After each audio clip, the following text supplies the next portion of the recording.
Issues of the Day is produced and distributed by 22 Creations Multimedia, LLC. The Geek Speak Show presents Issues of the Day. This is where you'll hear Henry, Emily, and Shanclen discuss what's happening in geek culture. No rumors, no leaks, no spoilers. Just a passion for creativity, entertainment, and geek culture. I know you're gonna dig this. This is the Issues of the Day episode. Here's Henry and Shanclen and maybe a guest or two. Happy New Year. Well, can we still say Happy New Year? I mean, we're 2.5 weeks into 2026 at this point. But you know what? We haven't been Speaking Geek since, believe it or not, since before Stranger Things Volume 2 came out. So I think it's still okay for us to say Happy New Year. So Happy New Year to everybody. Welcome to 2026 and to the Geek Speak Show. This season's going to have a different start than usual to it. This is the Issues of the Day episode, as you heard. The regular Wednesday episodes, those will be back next week. So think of this as, I guess, a prequel episode. For me, honestly, it's just getting the rust out. As you know, I haven't been here for about a month or something. So if I run out of breath when I'm talking, it's just, I just got used to like sitting on the couch and watching Stranger Things and everything else. There's going to be some changes. You'll hear that in a little bit. One thing that remains the same is obviously me. Hello. The other, although he's not here right now, but the Nerdy Navajo is here also. Shanclen, I will summon him in a moment. I think he's getting his favorite pair of headphones, and he'll plug them in and he'll jump in. So we'll hear him in a second. And the new thing is, usually when we do the Issues of the Day, we have Mark Pope and Trent Tucker from Geek Off the Street. They're always fun to talk to. But this year, they'll be on just not every single Issues of the Day episode. I'm going to be inviting different folks from different walks of geek life as the year goes on. So when you hear some of the Issues of the Day episodes, you're going to hear different people. Could it be podcasters? Could it be writers? Could it be actors? Could it be... They have something to do with geek culture in some way, so they're going to join us, and you'll hear their takes on whatever the topics are for that. You'll hear that throughout the week. But yes, like I said, Mark and Trent, they haven't gone anywhere. They will be on, just not on this one. On this one, let me introduce you to Analese and Rob. They are two best friends, two nerdy best friends. Matter of fact, that's the name of their podcast, Nerdy Best Friends. I have a link on the show description if you haven't listened to them. Let's welcome them to the show. Welcome, Analese and Rob. How you guys doing? Hey, good, Henry. Thanks for having us on the show. Yes, Thank you very much for having us. We are your nerd best friends. Yeah, well, we'll get to know a little bit more about the two of you. I'm gonna have you tell your story, your origin story, who got bit by the spider, and all of. We'll get into all of that later on in the episode. But first, like we always do, let's get right to the topics. Because I'm going to start with a big one. I think you all can guess what it is. It's actually the one that both ended 2025 and, in a way, kicked off 2026, the Stranger Things series finale. Not just the finale, but the series finale. At this point, everybody that listens to the show, I think you've all had a chance to watch and rewatch a few times by now. So, yes, spoilers. We're going to get into spoilers, letting everybody know. So what do we all think? Did the Duffers, did they close it out perfectly, or did they miss the mark? I think they nailed it. I'm just going to say right away. I think they nailed it. I will say I fell off Stranger Things a couple years ago, and I'm not caught up. So I have not seen the finale, although... Of course, in the sphere in which we live, I've heard a lot of stuff about the finale, so I might have some more questions than I have answers. But hopefully, I can open up the conversation a little.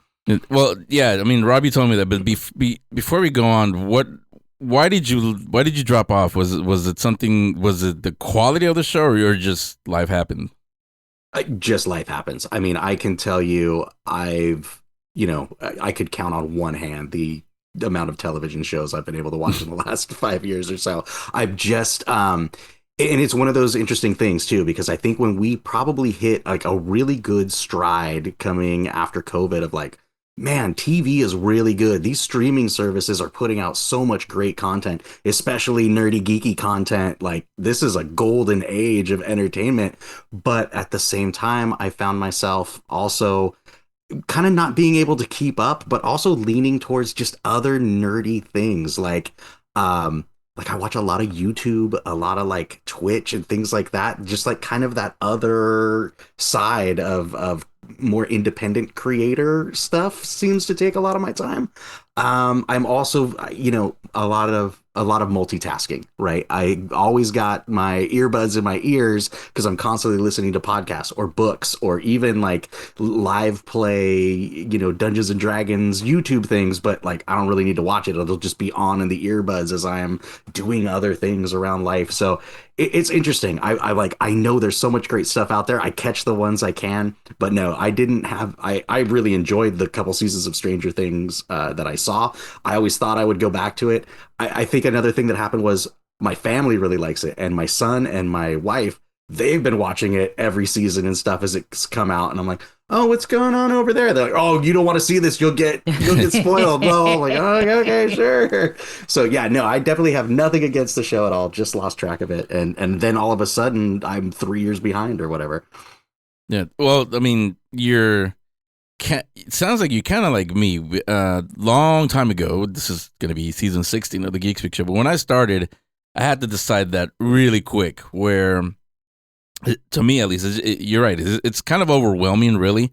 There's just so much, and it wasn't back then, the geek content wasn't as much as we get now.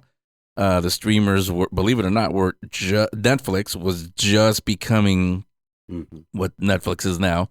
Yeah. And in fact, it started with Stranger Things. You could argue, but I had to decide because I don't read everything. I decided I can't talk about everything on the Geek Speak Show. And that was one of the first complaints I used to get when I started. Listeners would email in and say, "Well, I only hear the stuff that Henry seems to like." No, it's only the stuff that Henry watches or knows about. Because I'm not one of those that likes to fake the funk. I'll say where I'm gonna say that that was a great show, I've never seen it, or I hate that movie. It's the worst thing ever. I've never seen the movie. That's not the kind of person I am. So if I haven't seen something, I'm gonna be honest, and I'm not gonna talk about it. If it doesn't interest me, I always say with TV shows, I always give them 3 episodes to either keep me or lose me as an audience. And most shows, they after the 3rd, that is around the time when I'm hooked or not for me, and I move on. So yeah, I get that. I will say, I have you say publicly before anybody says emails me and is like, "Why'd you do that? You spoiled everything for him." Rob told us, Analese and he said he's okay if we talk spoilers. I mean, you are, right, Rob? Yeah. Absolutely. We'll talk about that more. I have this kind of thing, like, I'm not sure I actually believe in spoilers, but we'll talk about it. That's actually a topic I'm going to bring up later on. So yes, I think we were getting to know you guys. You don't have a secret power, do you? You can't read minds. We do have some I was going to say Aqua Teen Hunger Force. That was an Aquaman telepathy between the two of us. Yeah. Rob's wife often mentions that we are kind of like the male-female version of the same person. but no, we can't read minds. Yeah. Well, I mean, if you can, that's why secret isn't in the first name when you say secret powers. It's secret. Power. Supposed That's to be. Right. I wouldn't tell you if I did because then it would be a secret power. Yeah. No, but honestly, let's talk real quick about it. Like you said, yeah, you thought it did. I did also. To me, my Rob, I don't know how old your kids are, but my kids literally grew up with the show. They're the same age as the actors in the Stranger Things kids. They're the same age, so they literally grew up with them. And it really hit my daughter because she graduated and they graduated. So it was literally like they grew up with them, and every milestone she went through it with them. My son too is a couple years older, but he went through the same things, and he really loved these all these characters. But for me, who I was the Stranger Things minus Demogorgons and everything else. I was the Stranger Things kids growing. I grew up in the 80s. I grew up with Star Wars and all the stuff, all the toys and all the stuff that you see them. To me, it was the last time that I would probably see that time put on screen as perfectly as it was. So it was a double goodbye. It was a goodbye to the cast, to the these kids we saw grow up. But I think this is also the last time. I was talking to my wife about this. This is probably going to be the last time we see the 80s portrayed this way on television, because if you notice, and with good reason, the trend is, or the themes in shows and movies, they're now starting to move over to the 90s, because that generation is coming of age now. And so the nostalgia for the 90s kids, that's starting to come in. So like I said, I think this is probably the last time we will see the 80s culture portrayed as perfectly. So it was a goodbye to that. It was also, you never really know the moment when you leave your childhood. This was kind of looking back on it and realizing, like, the characters, yeah, that's it. That it just, for us IRL, it just kind of happens. We go about life, and all of a sudden we're paying bills, we have a family, we're doing this, what, you have a career, whatever goes on, and you realize, wait, I haven't read comic books in a while. I haven't gone biking with my friend. I haven't done this, haven't done that. And that's why nostalgia hits. But this was done perfectly. I kept telling my daughter, it's not, to me, Stranger Things it was never really about the monsters. It was like Stand By Me. It was like it was a coming of age growing up story. So for that reason is why I said yes. I agree with Analese. It was perfect ending. Now, what I really, and by the way, watch this. I told you I was gonna summon him. Oh, young warrior. Oh, good to see you, Henry. Yeah, it's good to. Oh, and you weren't here for the introduction, but this is Analese and Rob. Hello, nice to meet you. Hello, nice to meet you.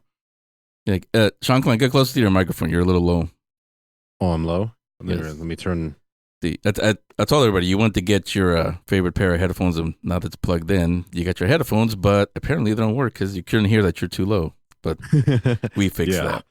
But now I'm here. But we started talking about the first topic, which is obviously the Stranger Things finale. But what I really want to talk about is not review it. Everybody's heard of everything by now, including the conformity gate, which we now know was not real. All of that. So it's over. It's done. We've seen the documentary and how it was made. But what I want to talk about is for all of you, even Rob, that you dropped out of the second season. Shanclen, have you caught up or not yet? Stranger Things. I have not. No. But he knows what it is, obviously. Like I said, this is a show that was about the 80s culture, the music, obviously, everything. A lot of people that loved it, especially the younger audience, they weren't even born in the 80s, let alone the 90s. Why did it make such an impact on even them who had no idea what it was? Just looking back at probably their parents or even grandparents, if generation, what they went through. Why was it why did it make such a big cultural impact, do you guys think? I think the easy question is it's good storytelling.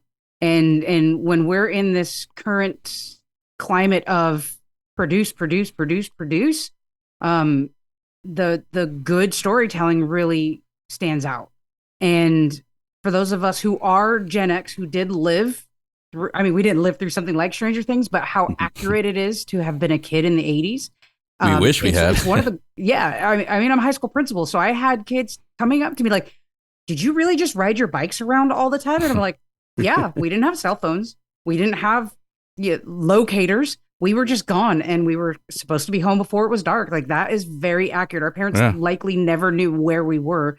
And so I think that also resounds. A simpler life where kids can go home and shutter their doors and not be constantly connected to everything is really appealing for Gen Alpha right now, who are in, junior high and high school. But it's good storytelling. End of the day, they did a phenomenal path where I talk about this a lot with my favorite show of all time, which is Buffy the Vampire Slayer. There's a lot of goop in between in all those seasons, but Joss Whedon knew from day one to final episode where he wanted this show to go. And a bunch of stuff happens along the way, but you could watch that final episode, go back to the first, and there's strings. And the Duffer Brothers had those strings and knew exactly where they were going with the show from start to finish. And it's just good storytelling. So I think I definitely agree with you. From everything I know about Stranger Things and the things that I've seen, that appeal to that simpler life, I think, is very important for even kids today, because that is one of the things that, young people will say is, we're so online, we're so plugged in. There's the FOMO, and there's the, what if somebody's recording me and I'm going to be embarrassed, and those kinds of things. There are very few spaces and times where kids can just be authentically kids, like is portrayed in this show, I think. And certainly, like, those spaces still exist, of course, but on the norm, when, young people are together, there's always these outside things, and a lot of it has to do with the phones and the social media and all that kind of thing. And there's always this kind of worry about perception a lot. But the other question I had, though, was, we started the conversation about, did Stranger Things stick the ending? And so I'm guessing that question came up because there's some controversy or some difference of opinion between whether they did or did not. So now you're saying good storytelling, but I'm wondering, is it the story? Is the plot and the journey the important part? Because I was under the impression that this was more of a character-driven story, and it was really about seeing the character arcs development and closure. And so that kind of leads me to, like, are we having a misperception? Is it really good storytelling, and some people just didn't like the way that plot ended? Or are people criticizing a weak ending to a story and a plot, but really that wasn't the point at all anyway? Yes to the first two, no to the last thing. The as Analese said, perfect ending because of the story. Yes, okay. Again, you said you don't mind spoilers, but no. Like I said a minute ago, the show was never about monsters. Yeah, it was there was a Vecna and all this, the Mind Flayer and all of that. It was wrapped up really perfectly. I know a lot of people listening right now are like, "What are you talking about, Henry?" No, it wasn't. Yes, it was. And I say that I had this discussion with my daughter about it, in fact, after the finale.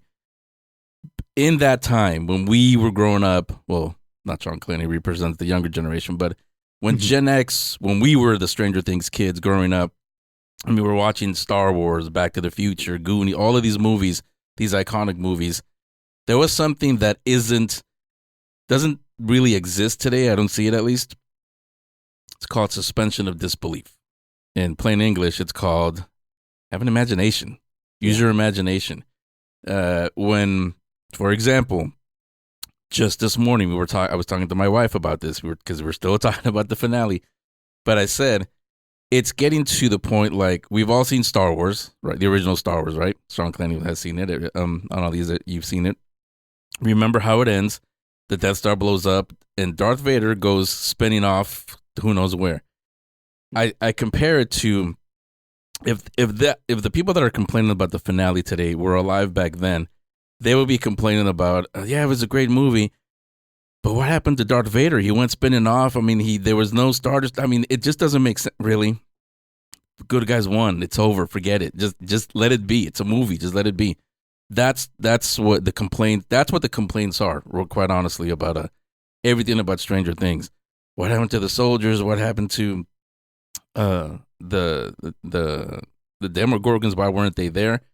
Well, I did a rewatch again of the earlier seasons. A lot of the answers, like Annalise said, all of the answers have been there, or what were going to be the answers. They've been there from the very beginning. So I don't know what people are talking about. They just either didn't pay attention, or, which I suspect is the case, as Shanclen likes to say, it's just for clout. You know, that's one of the reasons why I wanted this. I did stop doing the Geek Speak Show because I didn't want to be part of that. That the geek culture platforms, podcasts, YouTube, whatever it was, it turned into, instead of loving and enjoying all the good things that we had. Like we started at the beginning. There's so much stuff. Yeah, we never had that before. Now we do. Instead of enjoying it, we're gonna complain about it. Or we can do. I mean, I've seen comments on social media. It's so sad that all the fans came up with better ideas than what the Duffers gave us. Really? You really think that? So yeah, like I said, yes to the two things you said, Rob, but no to the last part. Okay. Well, for me, those character arcs is the good storytelling, right? If it's what I love about Stephen King. If you get to caring about the characters quickly, then the story is going to lay itself down because you care about how it ends. Yeah. And I also almost see, I don't want to get into generation wars, but I think there's a big generation divide for those who actually don't like the ending and aren't just doing it for clicks, not just complaining about it for clicks, but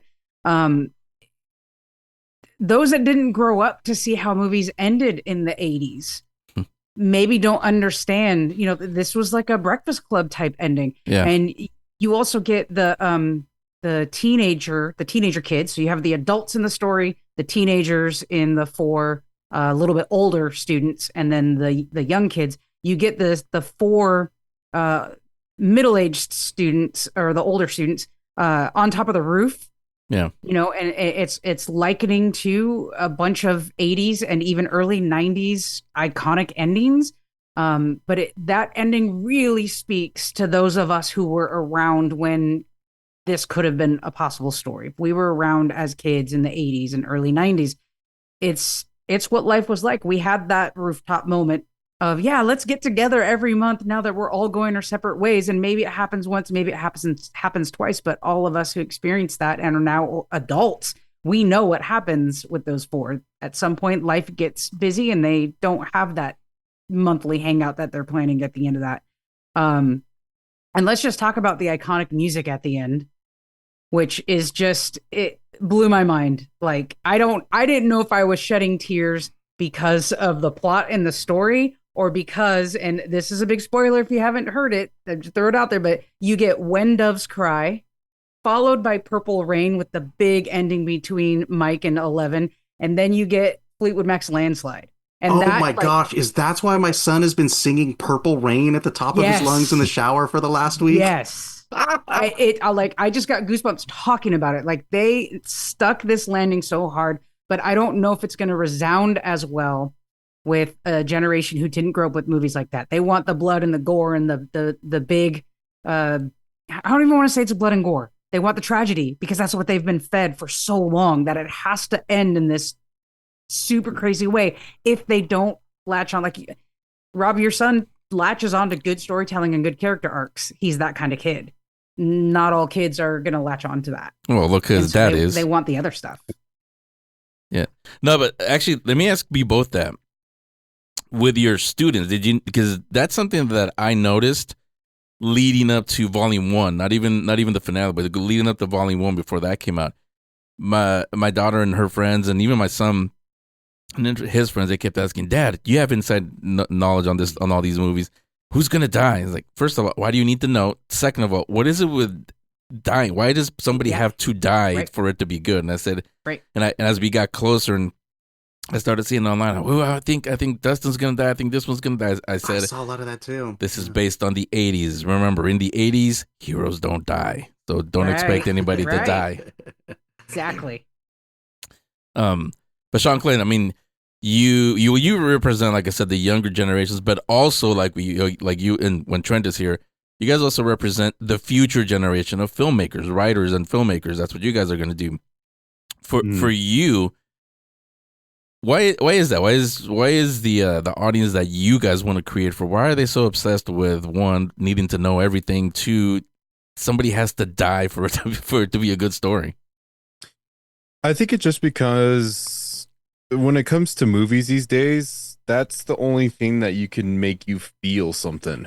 That is the ultimate tragedy, is death of the favorite person that you love ever. That is, and that has been done in recent movies, and whether that be like, Endgame, all seeing all your heroes, everybody that you look up to just go and die. And the emotional impact that comes with that sticks with you. And then there's honestly not much that can top it, other than just. That's why, like, a lot of people I would imagine or guess would be like, who's gonna die next? Because that is kind of the theme of a lot of shows, to really make you tear jerk and sad. Got to give it up to K dramas and Korean movies too, man.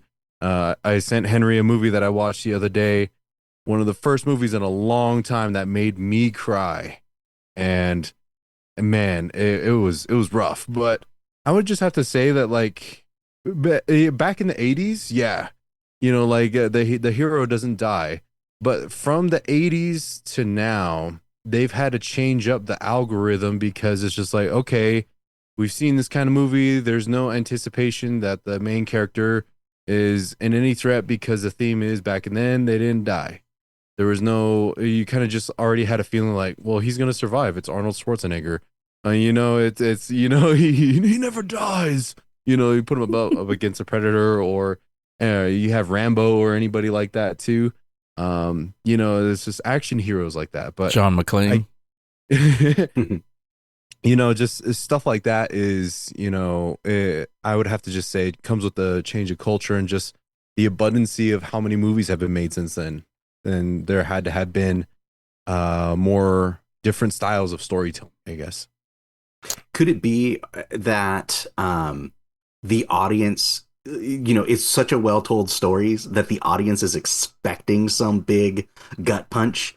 Because I think, like, there have definitely been, I'm very, if there is stuff that I'm watching, it's very much in that, like, Marvel and Star Wars stuff that's coming out, and nothing really happens in those, right? Like, there are definitely some times in the movies I'm like, if they had some courage, they would have killed that character at that moment, because it would have been a lot more impactful, or something like that. Or it'll look like somebody dies, but then they'll come back and be okay at the end. And I like, oh man, have some courage of your convictions. Yeah. And then we're also seeing so many things that are like, well, it's a prequel to this, or it's an in-between story to that. And going right in, you're like, well, obviously Obi-Wan, we're going to watch the Obi-Wan Kenobi show. Obi-Wan Kenobi's never going to be in any real danger, because otherwise he's not going to get to Star Wars, kind of thing.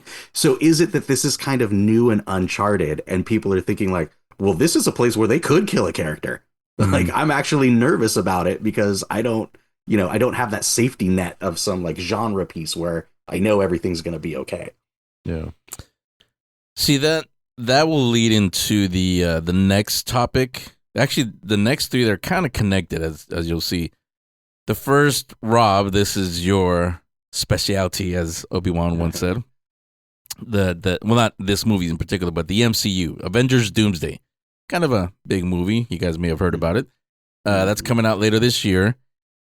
I've said it. I think Shanclen, we said it during the award show we did last year during the our finale. Are you two, Rob and Analese, are you looking forward? Are you excited about Doomsday, or kind of, it's there? I am excited about seeing a big Marvel movie in the theater, because of all the other things that it comes with, right? It comes with conversations. It comes with, me and my family and friends going to see a big movie. And, we all, whenever one of these tentpole movies comes out, whether, like these big genre movies come out, we'll always go as a group of family and friends. We watch the movie, and then we immediately go to a restaurant or a bar and have a big conversation about it, right? And Thank you. Sometimes we'll even make a podcast about it, right? We'll record it. Yeah, let me jump in. We talked about that last year. That was one of the last issues of the day topics, talking during movies in the theater. That's what we all said. Do it afterwards. Do it, go in a restaurant or somewhere, not in the theater. So that's why I'm excited about it, especially with, like, some of the stuff that I've seen. I'm like, oh God, what are they doing? Like, this is going to either be, like, really fun to talk about, or we're going to have, like, all of these ideas of, like, what an interesting take, or, that kind of thing. So yes, I'm excited, but more about, like, everything that surrounds a big Avengers movie. I'm not like, oh, finally, we're gonna, find out what really happened to Steve Rogers. Like, I don't care. I'll just enjoy it for what it is. Yeah, the pessimist in me thinks that Marvel was just knocking it out of the park. They get to Endgame, and everything that's happened after is hit or miss, depending on what you like and depending on opinions. There's just been a lot of stuff that they've released since Endgame. I love Robert Downey Jr. I love him. I was very disappointed that he's back as another character. To me, it felt like the pessimist in me said, "Oh, they're bringing him back because it's going to cause a buzz and people are going to go watch this film because it's RDJ." Instead of finding someone else to play him, I just feel it as a money grab, and it feels icky to me. And so for me, my brain, it's tainted. Do I want to go see this in the film? I'm sure he's going to be phenomenal in the role, but to me, it's like, is Marvel just trying to trick me to spend more money on going to the movies? Are we not? To me, it feels unoriginal, and it puts a cloud over it for me. I'm kind of there too. As I'm seeing these things come out, I'm like, we spent a lot of time with Marvel on TV with the Disney Plus shows building towards Thunderbolt's New Avengers. And it was very much like, we're turning the page. We've got these new young heroes that are, they're established and they're exciting and stuff. And then instead of New Avengers, we got Avengers Doomsday. And it seems like, and again, all speculation, it seems like, well, we were going to, do something new and cool, but we really do want to make the money. So here's Robert Downey Jr. again. Here's Chris Evans again. Remember your old friends? They're here too. Come see our movie. And then, of course, I also have speculation like, well, if Robert Downey Jr. is a bad guy, does that mean that Steve Rogers is a bad guy? And are we going to get Captain Hydra? Because I think that would suck. Well, see, let me jump in. And Shanclen and I didn't practice this. I didn't warn him that I'm going to do this, but we were there. Analese, you just mentioned it. The excitement when RDJ revealed himself, and we were in Hall H. In fact, Shanclen was even closer. He was literally right there. Remember, talk about that feeling first of all before I say something about it. Shanclen. It was the feeling. Trying to describe it was almost like seeing your dead relative come back to life. And like it was like pure excitement, at least in there. That was the initial shock, but then you can kind of feel like the gears start turning after, like kind of like how you're saying, like, okay, well, what are they planning on doing with this? Like, you're just like happy to see RDJ because you love him, but then like a minute or two later, you're just like, oh, what's it for? Like why do they make this decision? Is it money grab? Does it get people in the seats to watch it? Guaranteed audience kind of thing. Who knows? But yeah, during that moment, everyone was just like, he's back. But then they're like, oh wait, he's Doom. So yeah. And that's a classic comic book thing, right? It's like, if Uncle Ben comes back, that cheapens everything. If Gwen Stacy wasn't really dead and comes back, like, to me, that's not a good story, right? Because you're taking like a very important moment for the storyline, for that whole universe and for those characters, and kind of cheapening it, right? Yeah. Somehow Palpatine returned. Oh god. Oh my gosh, another one. Guess what? In this one, Palpatine's back, and he's a podcaster. He's a zombie. Oh my god. Yeah. No, I mean, when we were there at in Hall H 2 years ago, I guess now, I was excited where they were going with everything. And now, Shanclen, you can say it now. They, looking back on it, that was the first question they asked me after we were walking out of Hall H. Did you know? The answer is yes. I knew that was coming. That's why I kept hinting at it. He was excited about seeing Pedro Pascal, Harrison Ford, and everybody that was going to be there. And I kept saying, I didn't tell him what, but I said, no, you're going to see somebody a little bit bigger than that. And then, we saw what happened. But I wasn't excited about it. The moment I learned that this is what the Russos are coming in, and also RDJ, I wasn't excited about it because and especially, I won't say how or what, but this movie has gone through 4 iterations at this point since that time. The reason why that is that very weekend, if you remember, there was something in the theaters that Marvel had no idea what it was going to be like, the reaction was going to be. That was Deadpool and Wolverine. When they saw how people reacted to all of these cameos, and here's this one from 20th Century Fox. Here's that was supposed to be the goodbye to 20th Century Fox, which is how it plays in the movie. Right. But when they saw how much money it made, all they saw is the nostalgia berries. Hey, that's what they want. So now, not Endgame, Doomsday, it's going to be, I mean, they kind of set this up already with the vignettes, they're not teasers that we've seen. Unfortunately, if you haven't figured it out, everything that Rob just mentioned, all the 6 years since Endgame, all the shows, all the movies, forget about it, because this one is going to pick up right after Endgame. That's why that vignette with Steve Rogers, that's why that was the first one, because it's going to pick up right after Endgame, as if all these things didn't happen. But then at the same time, as we all saw in that live stream, 50 people are going to be in this movie. And it's all the people that were in those shows that we are told, never mind, there's nothing there, nothing to look at. That's why I think it's a mistake. Similar to going back to how we started. While it was perfect, there was one mistake that the Duffers made with the Stranger Things finale. And that is tying in the play, the first shadow, some of those elements into the show, into the finale, when not everyone saw it. I agree with you on that. Yes. Yeah, I mean that was the only mistake, dropping of the ball, if you will, that the Duffers made with the finale. They're kind of doing the same thing here.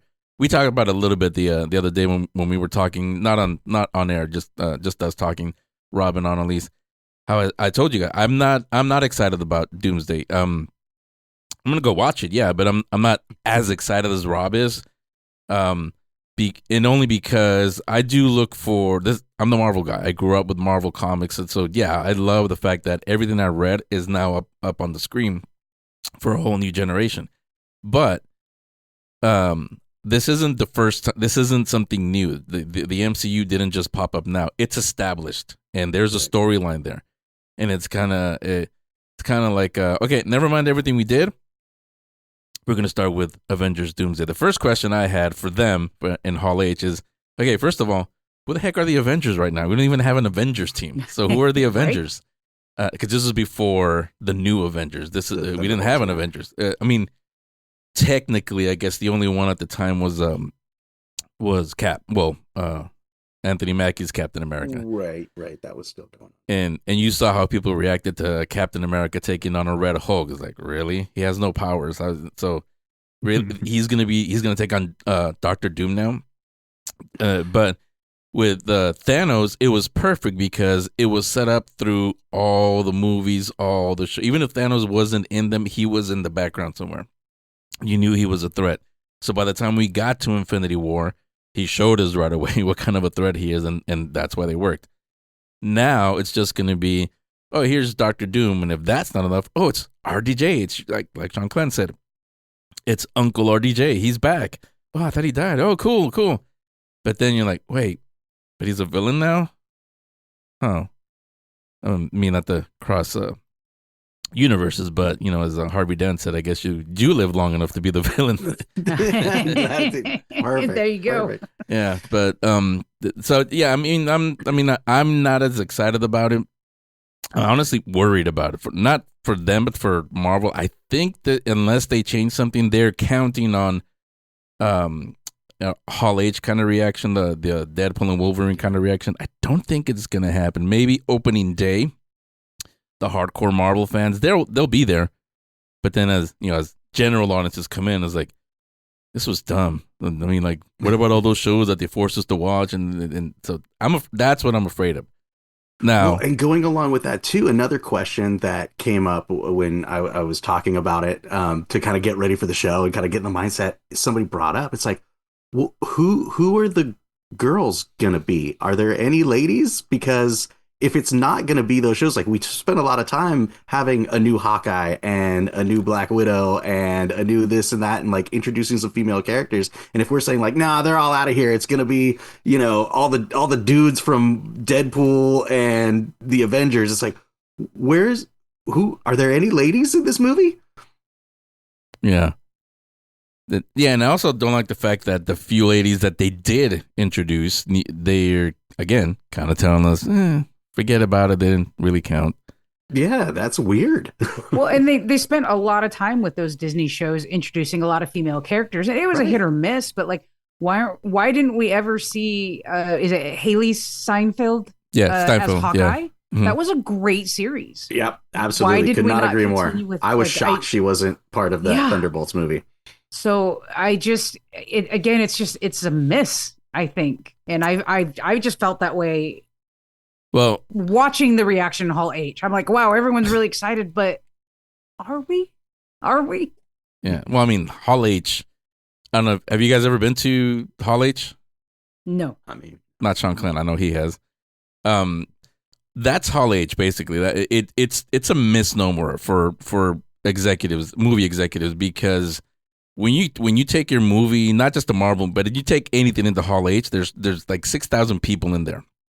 They all love everything geek culture, nerd culture. They love it. So you show them anything, it's going to be the same reaction. Yeah, they're that's there true. to cheer. You They wait in that think- line to yeah. not get excited. And you think, my movie's going to make $1 billion. 3 people show up on opening day. It's like, what happened? They were all in. Yeah, they went, but they didn't hit with everybody else. So that's why I say it could be a little misleading, the reactions you get from Hall H. And that's what worries me about Avengers Doomsday, which kind of leads. I mean, we saw that was also a bad move on their part. Releasing the vignettes, the trailers that we got for Steve Rogers and all that, only for the Avatar. But they knew it's the 21st century. They knew it was going to leak. You might as well just release them online, which they did, which, again, kind of dumb. But now everybody knows. So that's what I want to lead to. And I talked about this in a lot of episodes last year, and even before that. This is as somebody who is a geek, grew up a geek since I was 4 years old. When another little movie you guys may have heard of, Star Wars, when I went to watch that in the theaters for the first time. I've been that since then to now. Spoiler culture. That is the one thing I absolutely hate about what we do. It kind of goes back to where we started talking about how not everyone is happy with the Stranger Things finale. Excuse me, the finale. A lot of it seems to be because, and not just Stranger Things, a lot of today's shows, movies, it seems to be not because it wasn't a good story or movie or show. It's mainly because what was spoiled or leaked before, it didn't happen in the movie theater, so that makes it a bad movie or a bad show. Because your theories didn't pan out on the movie, it's a bad show. So that's what I'm saying. Is 2026 the year? And I asked the guys last year, has it ruined our enjoyment of any? Let me put it this way: is this why we can't have cool things anymore? That's a really tough question because spoiler culture's always been there, right? We used to call it the the water cooler conversation the day after something aired when it was appointment viewing and you couldn't just stream everything.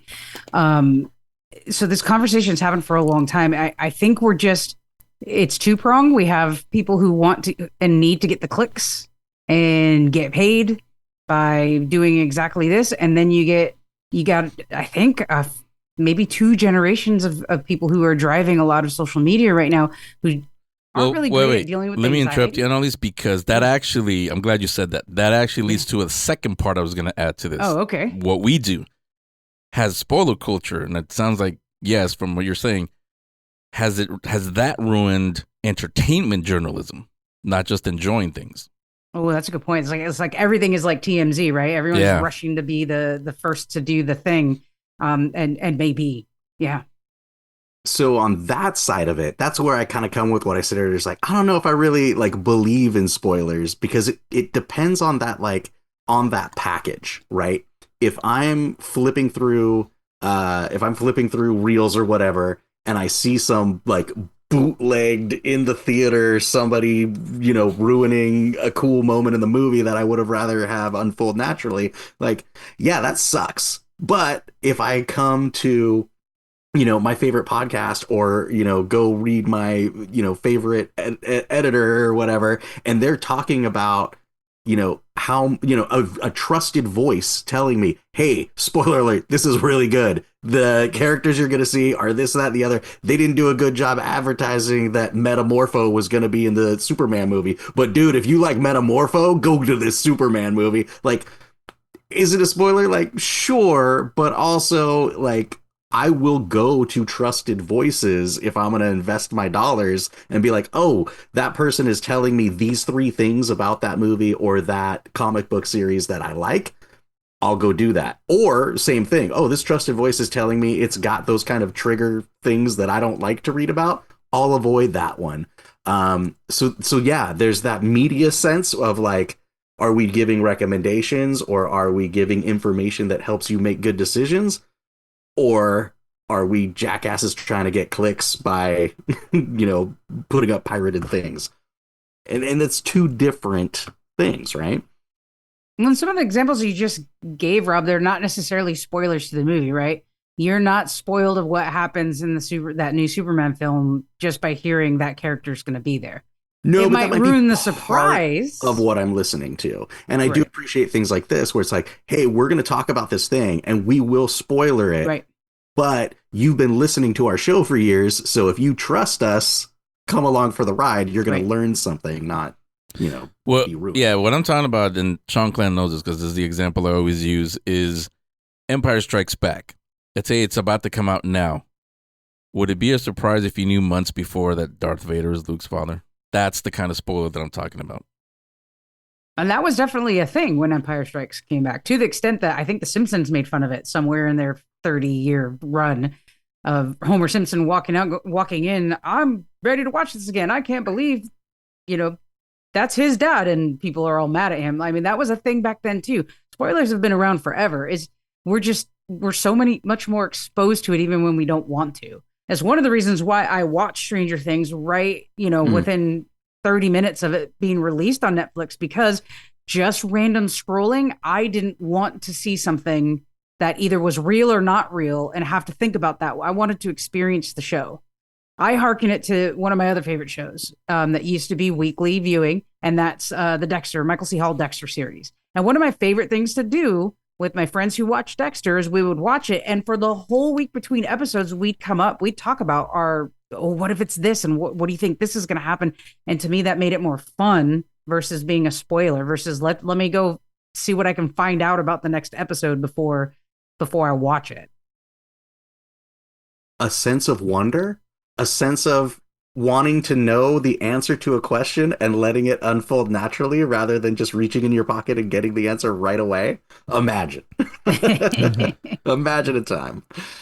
See, Shanclen, you've talked about this before, but let me have you again represent, like Trent would if he was here, the future generation of filmmakers.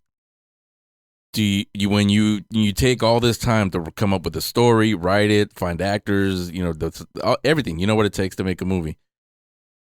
When you take all that, spend all that money on marketing, do you care that somebody leaks that so-and-so dies or this dies when that's supposed to be the biggest selling point, ultimately word of mouth when they first go see the movie? Yeah, really does. Because either you need to make a dynamic story that's really good that cannot be spoiled through one action of the movie, I guess. But yeah, I just remember that Spider-Man movie that came out with all the other Spider-Mans that showed up. I just remember scrolling on TikTok, and then somebody, just like he said, is a bootleg movie theater recording of all 3 of them right there, and I was just like, son of a, I was upset. And so whenever a new movie comes out or something that I genuinely want to watch, I try to go watch it as soon as possible. And if it's one of those movies that's kind of meh, if I see something on TikTok or social media, Predator, just skip as fast as I can. I try not to see anything related to the topic because it's bad. It really is. And yeah, I would really be upset if I spent months away from my family, making this really cool, awesome, amazing story, and somehow Palpatine returned, but Yeah.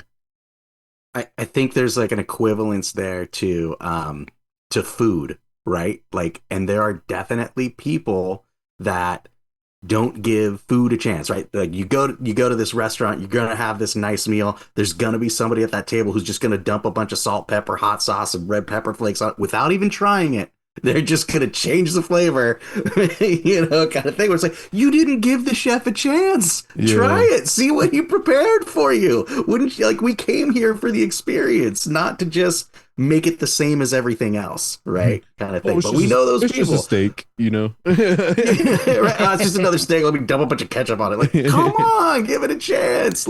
Rob, you're you're making my stomach hurt. All those things you're dumping on the food, like, ow, stuff I can't eat anymore. Like, you go to a brand new pizza place. Are you gonna like take the piece of pizza and you're gonna try it and see what that pizza place is all about, or are you gonna like do what you always do, just dump a bunch of Parmesan cheese and red pepper flakes on it, and make it taste like every other piece of pizza you've had? Right.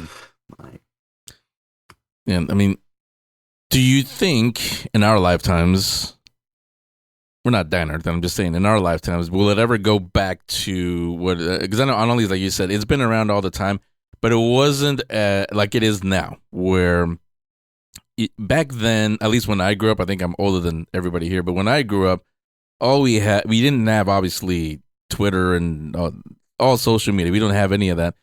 We didn't have platforms where everybody's vying for clicks and all that. But for what we like, Star Wars and all that, we had Starlog magazine. We had Cinema Fantastique magazines, and those came out monthly or quarterly.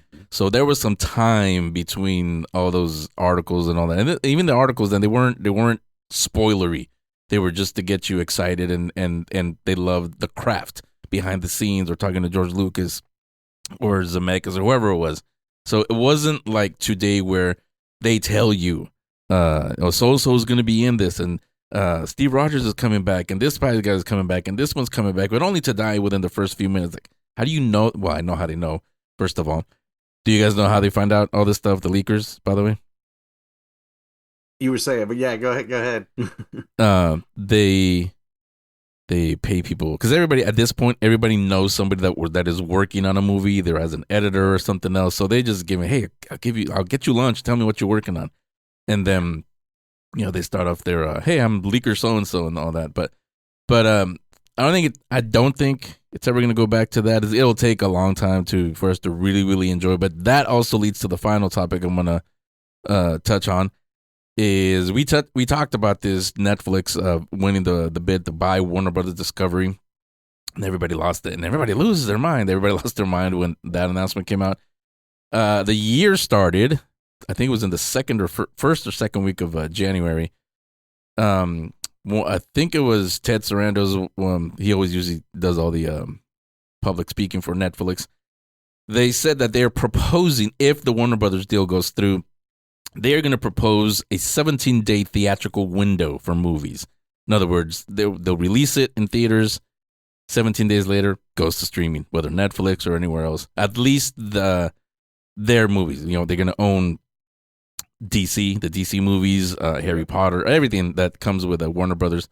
So they're proposing that. Theaters, I can see why they went up in arms. But thinking about it, I said, this has been happening already long before Netflix. We can say whatever we want. Theater has been a dying art form, not art form, but the theater going experience has been dying for a while, and that's kind of what people do. It's actually shorter. I mean, like when event movies like Endgame and things like that. How many times do you guys really go watch it over and over in the theaters? I mean, I'm not a go back again and again person. I'm a like, wow, I really like that. I'll watch it again when it shows up on my TV at home. Yeah. Right. The theater I go to is not that nice. Well, there hasn't been a movie, I think, good enough in recent years for me to want to go back. Yeah. What was the last movie you did go back and see multiple times? That's a really good question. I knew you were going to ask me that. It might have been... If you want to, it might have been Scream 5. I'm a big fan of the Scream franchise. So not the last one, but the one before that, which was maybe 4. It would have been during the pandemic. 4 years, maybe right after the pandemic. It might have been Scream 5. I went back to watch it a second time. Part of the thing I love, if I know what's going to happen, is just being around, seeing the reactions of everyone else. I've talked before on our podcast about my memory of episode 1 of Star Wars episode 1 was that I was in college at the time, and a bunch of my college friends, we all went opening, midnight opening show at Grauman's Chinese and buying this ridiculously expensive ticket at the time and standing in line and everyone in uniform. And regardless of whether or not you like that film, we'll say it's not the greatest. I have very fond memories of that because of the reactions of everyone there. The first hit of the trumpets and the text and the theme, and people are going nuts. And lightsabers lighting up. Meet Anakin Skywalker. People are losing their minds. So I don't care how good or bad that movie is. I have very fond memories of that experience. And if the film is good enough, I will pay money to go see it again and just be around other people reacting to it. I would have gone to see Stranger Things probably New Year's Eve and New Year's Day if there was one less than 3 hours. If there was a theater less than 3 hours for me that was playing it. Yeah. Yeah, I mean, I think, you guys, what's that? Yeah, I think it has to be an event because we were talking about that also, going to the theater to watch the finale. Because I don't know what you guys do, but New Year's Eve is New Year's Eve. It's we just stay home. Really, we don't really go anywhere. This year, I really love the fact that it came out on New Year's Eve because we had it all planned. We could do that, maybe watch it a second time, which we did, and then I'll lead it right up to the like an hour before midnight. And we still stayed up after midnight this year talking about the finale. And we wanted to watch it again, but we were just tired.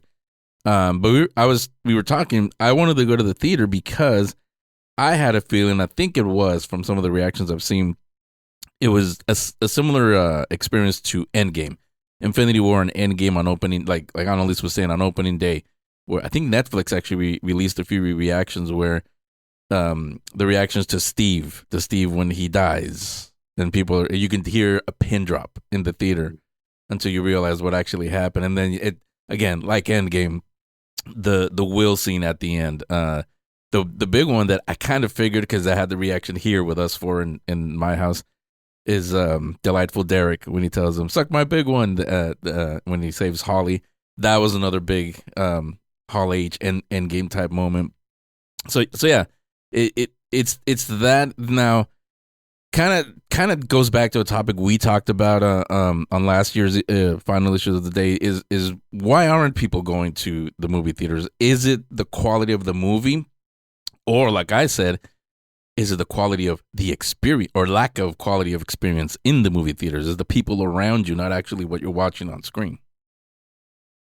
And I think Shanclen was saying that right away, right? Like you don't have a good movie theater where you are.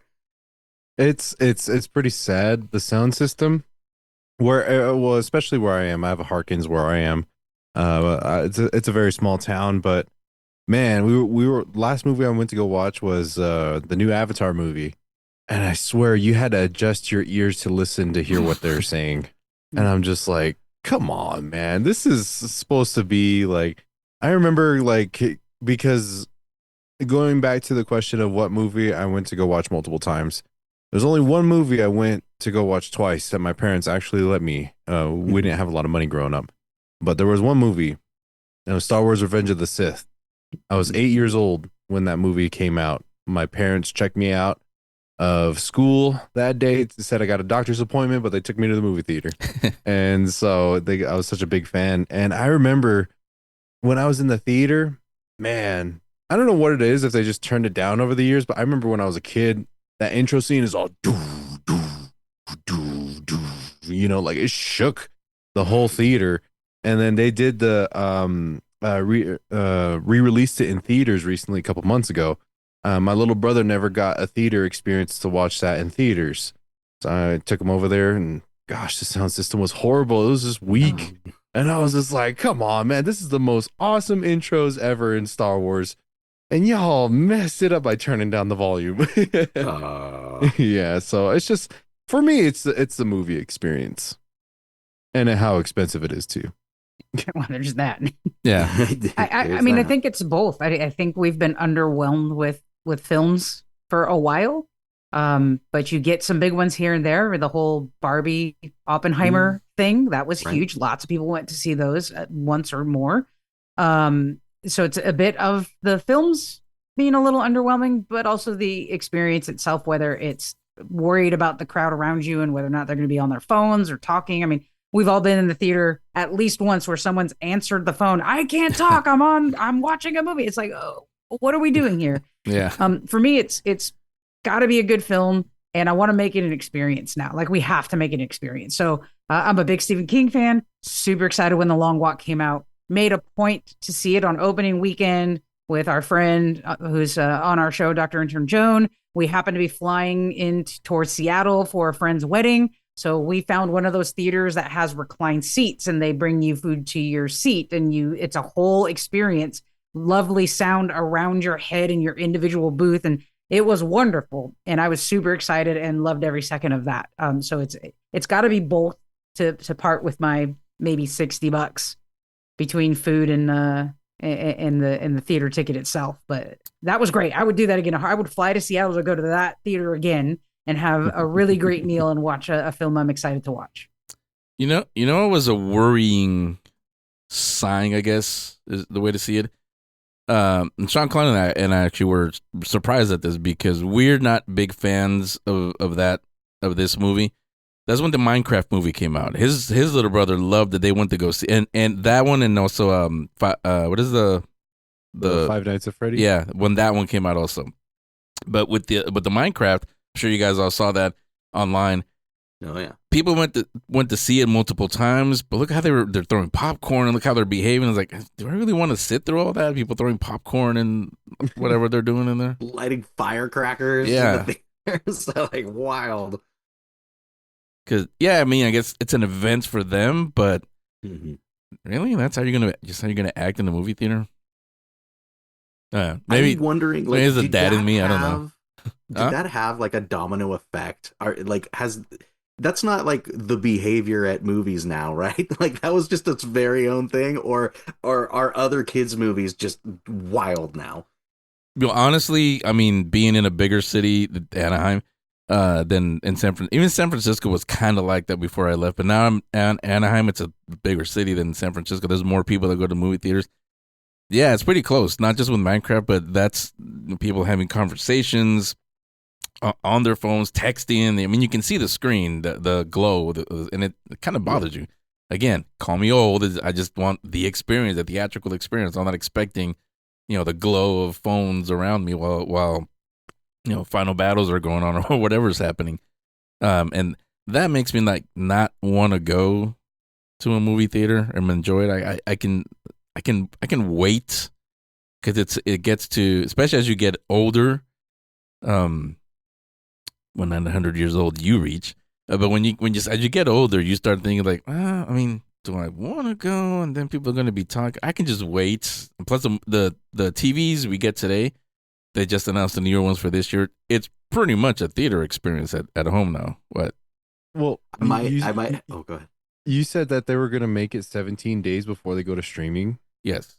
That's not a long time at all. I'm just going to stream every movie. 100%. Unless it's like a movie that requires a movie theater experience. But even then, my theater here doesn't even offer that, Well, that's what I'm saying is that's pretty much what it is now. Netflix doesn't really have to propose it. That's pretty much the way we all behave now. Mm-hmm. I was thinking about, like, kind of answering my own question. I had someone talking about how when Wicked was out, they were like, well, I wanted to go see Wicked with my wife. And at that theater, they would mark which showings were like the sing-along ones. And he's like, and I very purposefully did not go to a sing-along one because I wanted to watch the movie. And yet I was surrounded by a bunch of 13-year-olds singing at the top of their lungs off key the whole time. And really, it was a real bummer. Okay, wait, Rob, tell the truth. Yeah. Did you go back to a sing-along after you watched it the first time? No, but I feel like there would be something liberating about sitting in the dark and just singing along to a movie. Yeah. Well, I mean, we talked Star Trek here also. When they did the musical episode, last a couple years ago at WonderCon, they actually had a quote unquote panel, but they aired it the musical, and everybody sang along with it, and it turned into an experience. So something like that, yeah, I can see. But when it's a dramatic movie, not even an action movie, just a dramatic movie, it's like I don't need people talking during dramatic moments. Is what we're saying. Dude, bro, I was about to cry till I heard some dude over here talking about his day at work. It took me out of the movie. That made me cry more than the movie. Totally. But there you go. I mean, those are the topics that I wanted to start. Nothing heavy, not yet. Again, we'll see how the year goes as we go along. Now, I was gonna save this until next week, but I figured, why wait? You heard the name Emily in the intro, but you haven't heard anybody named Emily. Analese, Rob, Shanclen, me. None of us are Emily. Who's Emily then? Well, that would be our new co-host, Emily Matas. She hasn't been on this episode, obviously. And she right now. Here she is. I'm going to have her do this, though I usually don't do this, but I trust her. She's going to do an interview, actually. That's how she introduces herself to all of you listening. She's going to do an interview with some artists and writers and their new comic book. So here she is. Take it away. Welcome to the Geek Speak Show. Today we're joined by the co-founders of Skullcado Comics to talk about their up-and-coming comic, Maguro. Today I'm joined by Phillip Quick, who is the writer, letterer, and designer on Maguro, as well as Kevin Tran. He is a comic book artist and is the variant cover artist for Maguro, as well as he's the co-creator of the newly released comic, Overkiller. And finally, Jevin Loop is the artist on Maguro, and he is the creator of Nuke Rooster, and has worked on indie comics including Moose Man and Florgle Snorpeldork, Space Attorney. So, thank you boys for joining us today. Now, to jump right into it, for Phil, as somebody hearing about Maguro for the first time, how would you describe this comic? I would describe this comic as like a fast-paced, cheesy action movie from the 80s. It's just tons of fun, tons of one-liners, lots of action. If you love robots fighting monsters, that's pretty much what you're going to get. I know, I'm really curious though, where did the original idea come from? So me and Jevin were just hanging out in my backyard, and we were just talking about like the funnest, dumbest action movies we've ever seen. And we're like, it'd be fun, just robots fighting monsters. Just reading good old fun action comics again. That's really interesting. Now, for both Jevin and Phil, what did the collaboration look like during the development of the comic? Well, I think we would literally just go to events and we would talk about like what we wanted to do for the comic, and we would just go back and forth with notes. And Jev would start drawing, and I would just keep feeding him like ideas and lines and stuff. And we kind of did the Marvel method where Jev mostly drew everything out, and then I did the dialogue after. That's really interesting. Now, Jevin, for the comic art overall, as Phil mentioned, what was some of the influences that, shaped the look or the tone of the comic? I know when I was looking through it, that it really reminded me a lot of Pacific Rim. Yeah, that was definitely one of the major inspirations. Like, we like to say it's a little bit Pacific Rim and a little bit Avatar. We wanted to be like Phil said, we wanted to be a cheesy, like 80s movie kind of feel. It's rednecks in space, so we wanted to give it like an American industrial feel, and really just sell it as like a patchwork world where everything is just kind of slopped on, welded together, and holding together by rubber bands. Now, was there like a page or a moment that was like especially challenging or maybe, exciting to create? They were all absolute bangers to work on, but there is one where a rocket fist is detonated, and between penciling, inking, and coloring took me about 3 days to actually like completely render a nuclear explosion, like a mushroom cloud. Yeah, that sounds like really interesting. But what was like for the both of you, like maybe the hardest part of bringing Maguro to life? I think the hardest part was honestly just not actually making the book, was just getting it to print. To be honest, Life stuff happens when you're making books.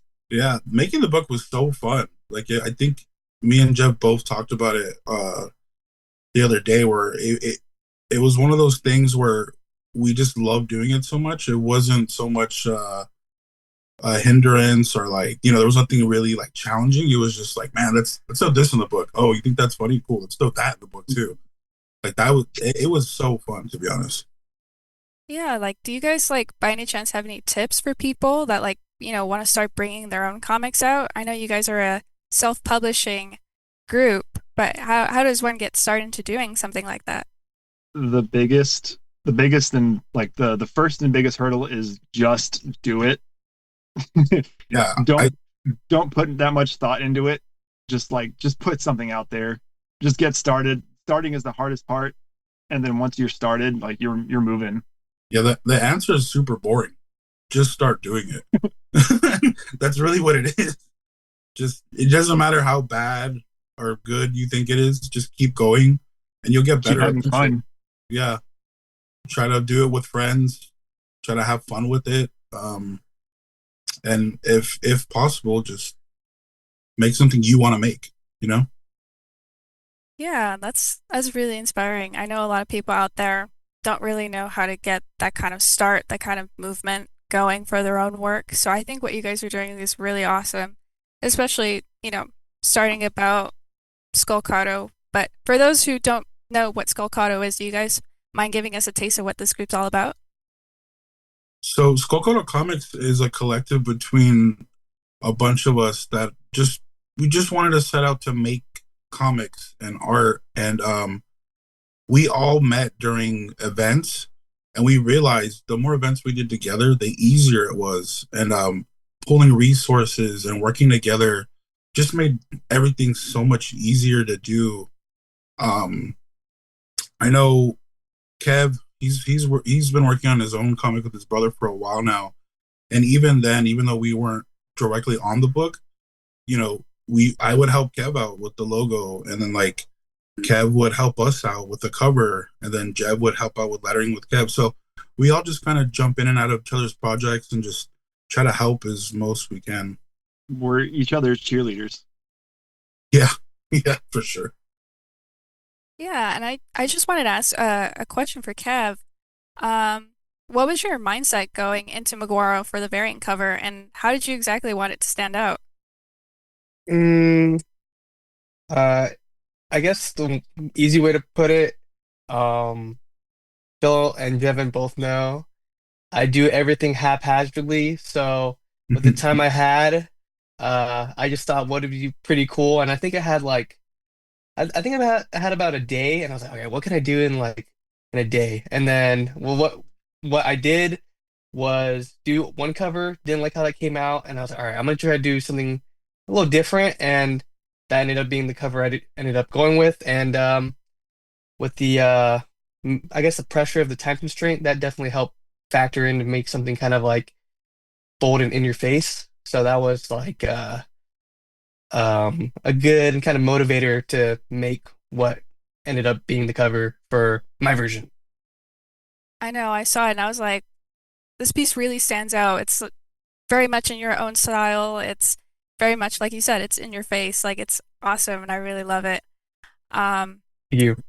Just curious, though, for you guys as a whole, like, what's kind of like the future for Maguro? Is there anything that you can maybe tease out there for the next book, maybe? Well, if this book does do good, Jevin has this great idea for this epic battle for the very beginning of the book. So if you like nonstop action, get ready for more nonstop action. That's really awesome. Yeah, and just kind of curious, when and where can people check out Maguro? So if you're going to be in the area, we're in California, but we're going to be at Comic Book Hideout in Fullerton January 17th, and that's where we're going to be dropping the book. If you didn't already back the Kickstarter, so that'll be the first place you can actually pick up the book. Awesome. Yeah. But like you mentioned about the comic book hideout, so is that where everybody's gonna like meet up? Like who's gonna be featured there for the event? So we have not just us, but Redding Panda, who's another artist that works with the collective, and it's a little awesome. Christine Knox, she works with the collective too. Both great artists. They're also working on more projects that we're trying to help them out with too. I'm not gonna lie, I forgot what I was gonna say.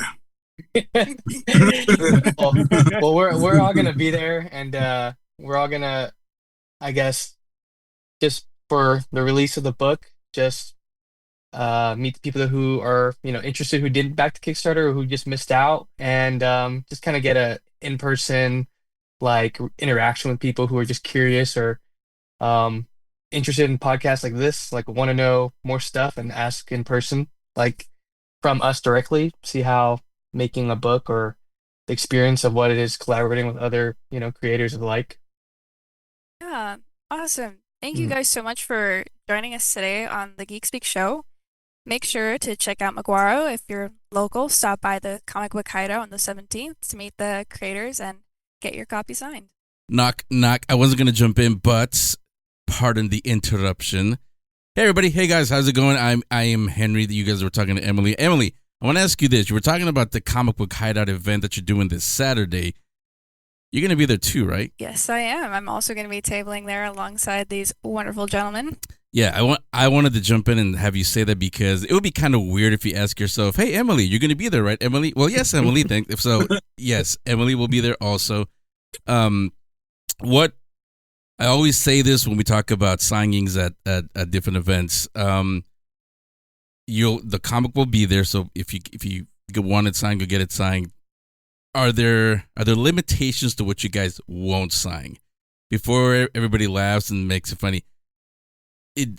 I've heard of people talk about it. They get the weirdest things. People bring underwear, hopefully not used. They bring articles of clothing. They bring body parts. So are there things that you won't sign when you're at this event at Comic Book Hideout? No, I'll sign a body part. Attached or unattached, or does it matter? Yeah, I'll sign anything as long as you come through. I'm cool with that. Well, you gotta say comic from us. There's nothing we won't do. Exactly. Yeah. I was about to say you gotta say gotta buy a comic, and then you'll sign the body part. Oh, You don't right. even I have buy to- the comic. You buy the you don't- comic. I'll sign anything. You don't have to sign the comic. Like, they don't want you to sign the comic. Yeah.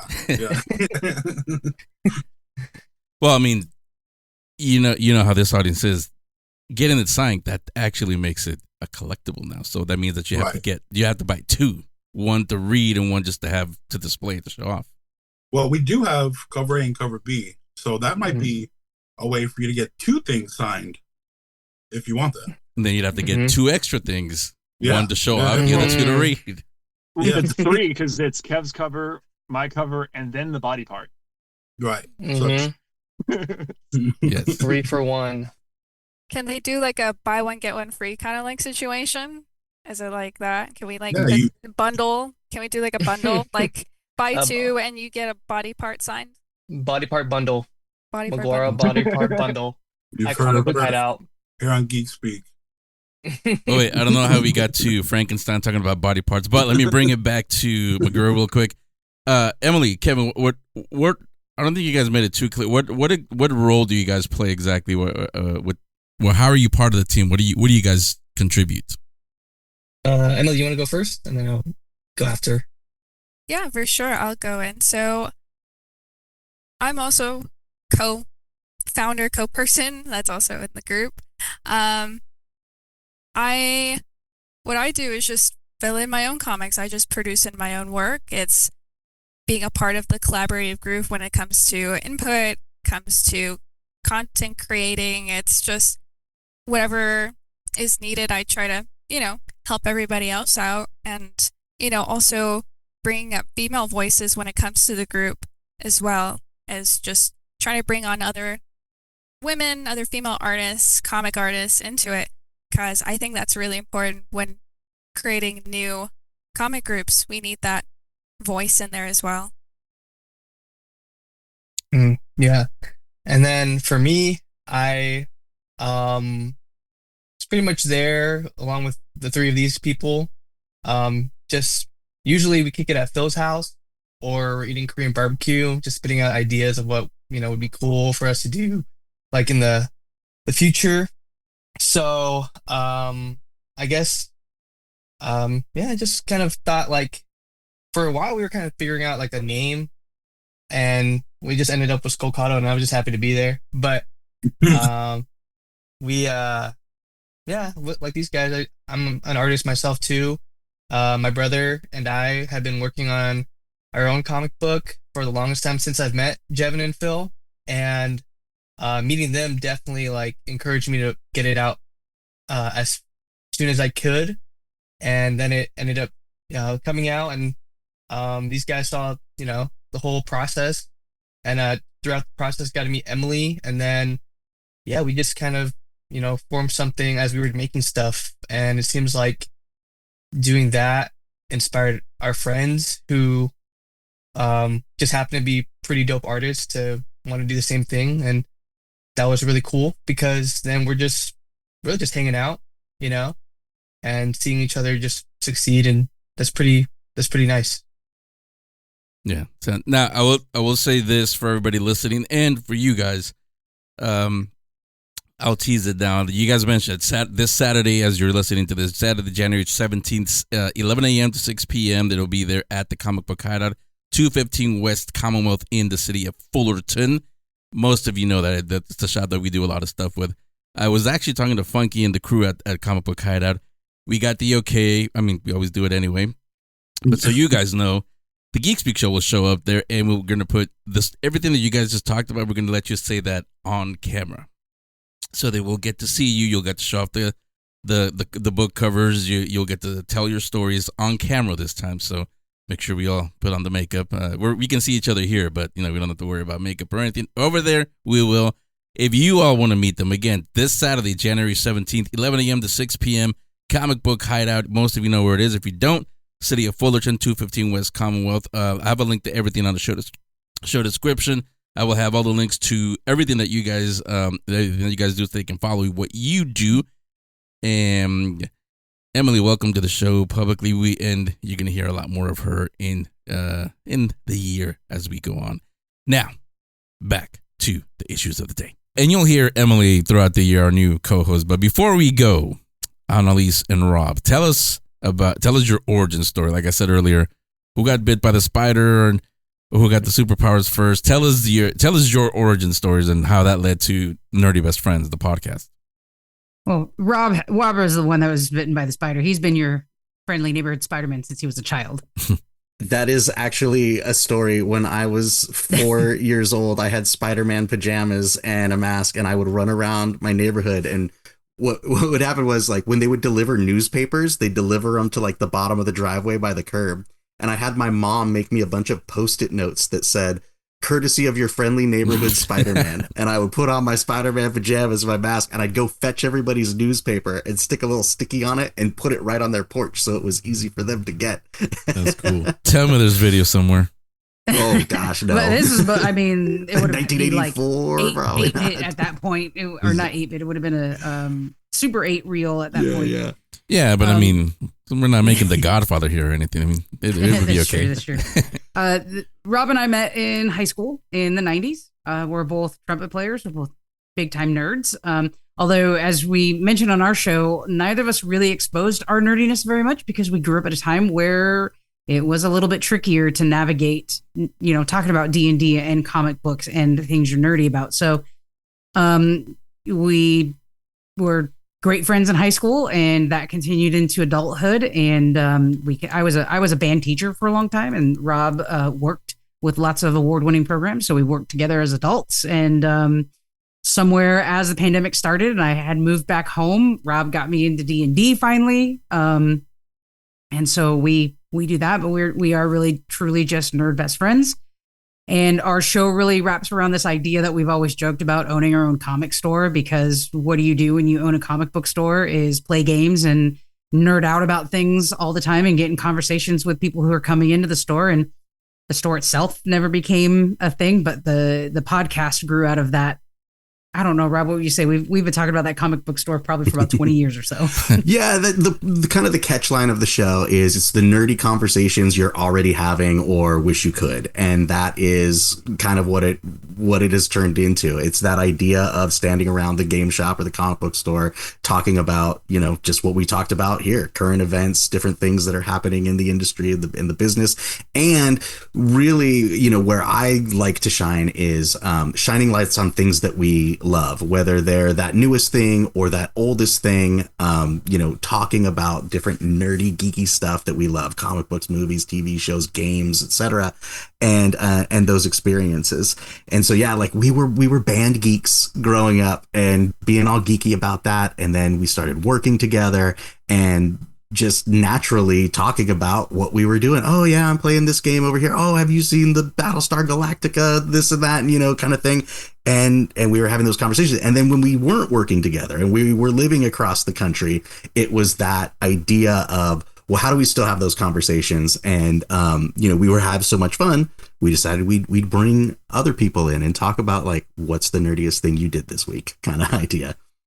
Yeah, and again, I have a link, everything linked up on the show description for you guys to listen. When do you guys release episodes usually?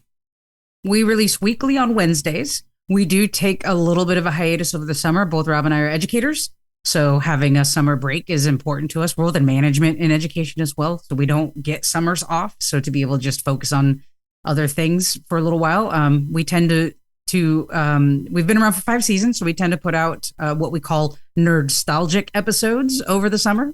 So you still get episodes every week, but they are just repeats of some of our favorites. And we throw in, I think we did 6 summer episodes.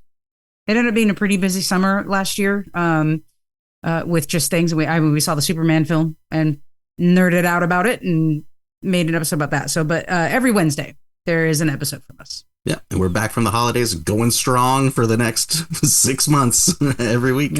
We just had a Back to the Future episode recently, episode 88. Great Scott. So, Yep. like I said, I have everything linked up on the show description. Make sure you all subscribe and listen to them. Thanks for coming on, both of you guys. Shanclen, you're not rusty. You've been doing your stuff on your channel, so tell them about your channels and where they can find you.